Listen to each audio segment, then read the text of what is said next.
Power Rangers Ritas Rewind released late into 2024 to reasonable reviews. This year, Digital Eclipse have released a significant update improving many aspects of the game. So in this video, I take a look at whether Ritas Rewind is worthy of a second chance.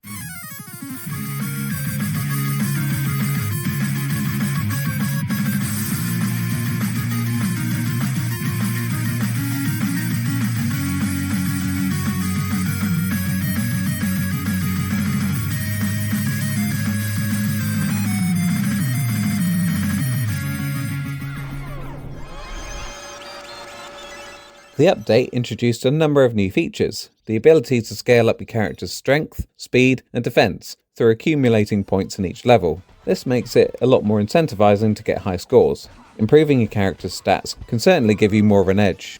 The Power Blast move lets you deal area of effect damage to your surrounding enemies, which is certainly helpful in tricky situations. I personally reserve it for either dealing damage to one of the time crystals or keeping it available for boss fights. They've also included the ability to recover from a fall with a well-timed dodge. Tricky to pull off, but satisfying when you do. Lastly, there are morphers, which are essentially modifiers that can change the gameplay, making each playthrough a little more unique. They range from one-hit kills, low gravity, to removing your ranger's stats completely, or harder enemies. Whilst these are certainly welcome improvements, do they change the gameplay enough? What I would say is the game feels like a solid beat-em-up, akin to the arcade Teenage Mutant Ninja Turtles games or Streets of Rage. It's fun, fluid, yet challenging, and still takes some skill to go from a rookie recruit to a monster-busting, fully-fledged Power Ranger. When you have a fully leveled up character, you feel you're more of a match against the hordes of putty soldiers, ducking and weaving around attacks with a well-placed Power Blast to turn the tide. The game absolutely nails the 90s charm of the original series. It has a story and dialogue which is typically cheesy and could have been ripped straight from Season 1. The developers have also replicated that classic side-scrolling beat-em-up feel, where you're challenged enough without the game resorting to cheap shots to eat up your lives. A lot of old beat-em-ups were ports from the arcade and designed to be slightly unfair so you spent more money. Not the case here. Graphically, it feels as if this game could have been released in the same era as Streets of Rage or Golden Axe. The pixelated art style, music and CRT filter really enhances that nostalgic feeling you get when you're playing the game. There is also more replayability than I was expecting. Each level has 3 objectives: secrets, no deaths, and completion time. Completing all of them gets you the coveted S rank. What I also enjoy about this game, over something like Turtles, is the variety in level design and boss fights. There are quite a few on-rail shooter levels thrown into the mix, which breaks up the repetitiveness